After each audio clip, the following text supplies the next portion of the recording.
the Ren So Sport off we go. area. It's like a very, very high-octane Goodwood Sprint, isn't it? Yeah.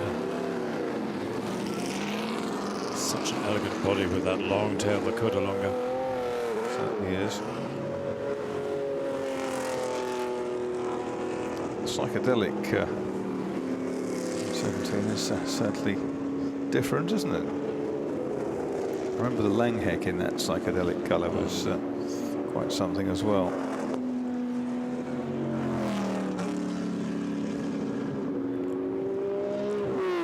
You've got flat 12s, V12s and V8s out in this session.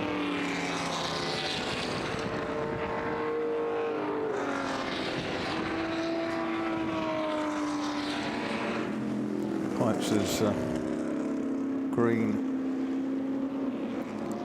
Car pursued by a Golf and a Martini, liveried 917.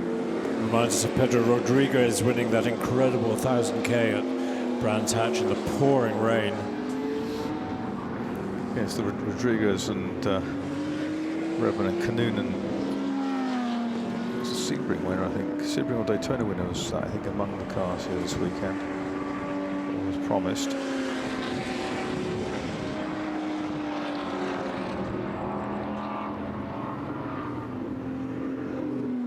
It's D Bell, isn't it? Looks like it.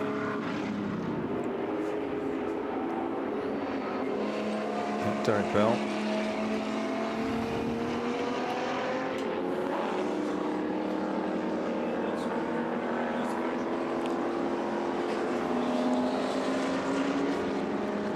So that's the car that Porsche have brought over themselves. The famous pig car with the cuts of beef painted on the side stays in the Porsche Museum.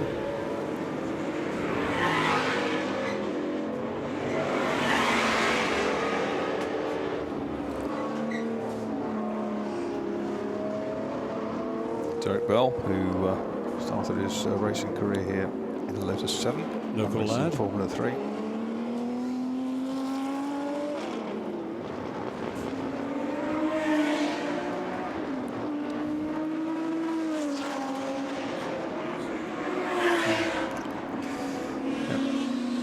Flat 12 music past the pits.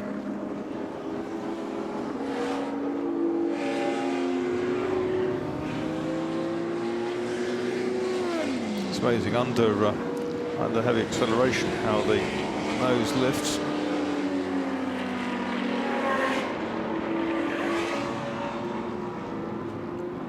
Good to see race cars with proper ride height as well. Yeah, it is. And they're not hanging around.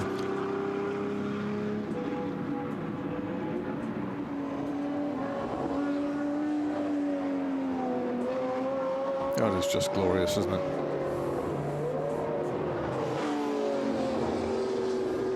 I describe that one as interesting, Marcus. I don't think the beauty is in the eye of this beholder on the Codalonga. Have the Codalonga now? No, I'm afraid you'll probably think I'm very odd, but it's just a little lumpy at midriff.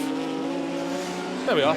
That's all. There's a I mean, I love seeing it. Don't get me wrong. There's a gear in there somewhere in the psychedelic 917. Yeah, the 21 917 had problems out with gear change as it went past me at St Mary's as well. Driver's door on the Codalonga appears to be trying to open itself, probably an aerodynamic effect.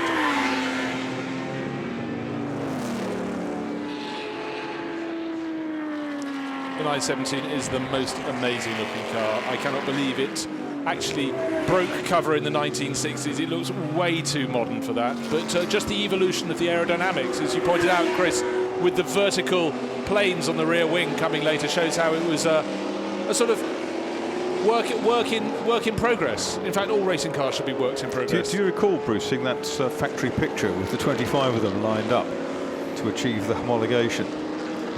What, the ones at the back are blurred, are they? They've only just been put into position. Right from the front. The CSA came along to inspect the 25 cars to prove that they'd made 25, and Mr. PX said, "You're welcome to drive any of them." and they politely declined, but it demonstrated that they were all real and goers. Yeah, these days there'd be about 2 of them, and then the rest of them all photoshopped in different colours behind. Yeah, that's right, yeah.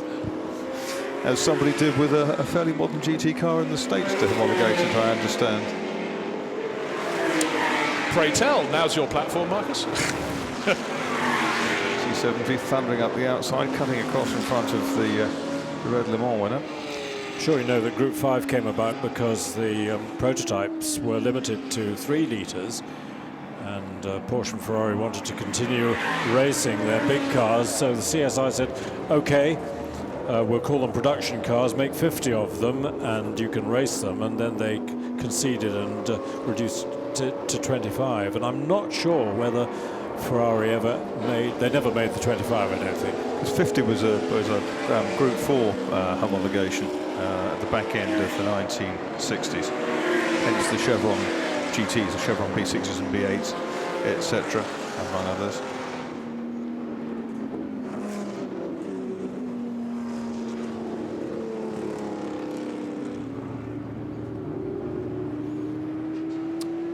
And the Martini livery, great to see that. Obviously, that came along a little bit later on the Porsche 917s, but it's a livery that just looks good in any racing car, to my eye.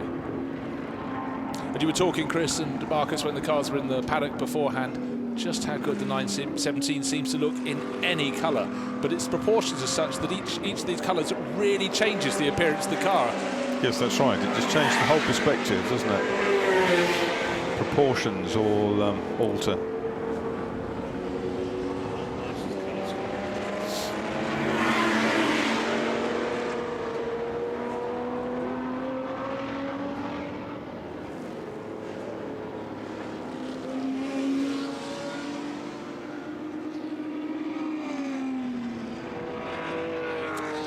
Great to see so many fans down here taking some pretty serious photos around the circuit, and that anyone who works their way around the back will be thoroughly rewarded. Some fabulous angles you can take. St Mary's is one of the picks of those, and for brilliant head-on shots, of course, you can get them coming to Lavant, but for the rear shot exiting St Mary's, that's a shot that gets a pretty good tick in my book.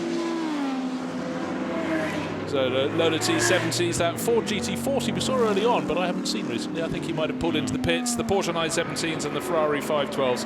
What a treat here in this high-speed demo. For a big, heavy car, the T70 3B is still beautifully proportioned. Good work from Specialized Mouldings, and Jim Clark was the guy there, wasn't he? He was the big stylist, a different one. The Bond Grip tyre livery really accentuates the look of the T70.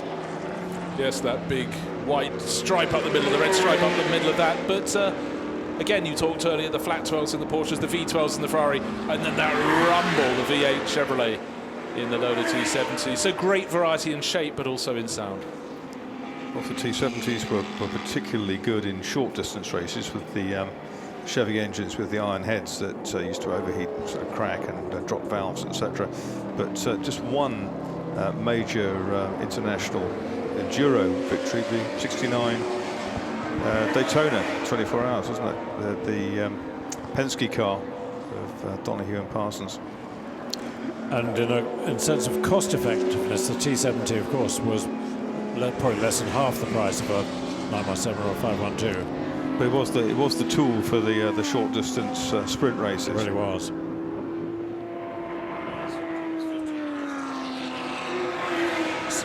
So in 1970, if you had 15 grand, you could buy a 917. What does that relate to nowadays? Quite a lot. Several houses. Yeah. Several houses in 1970. If you see the number 21 917 again, the other one in Gulf colours, you'll see the movable aerofoil in the centre of the rear of the car, rear of the bodywork, adjustable aerofoil at the back. So Porsche were experimenting with, there it is, Porsche were experimenting with aerodynamics all the way through the life of the 917.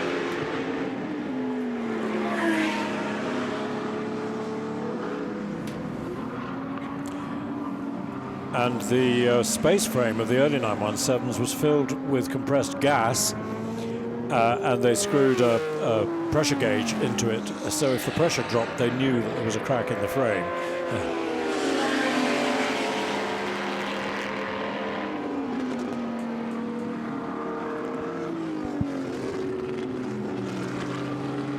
Not easy to see behind out of the 917.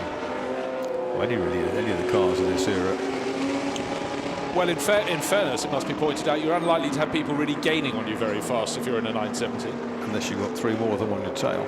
That is true. 1 or 2 were built for use on the roads, weren't they?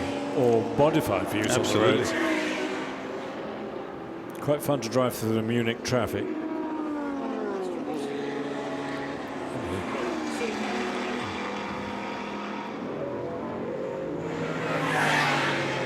So checkered flag is out, coming to the end of our wonderful Group 5 high-speed demonstration run. Fabulous cars.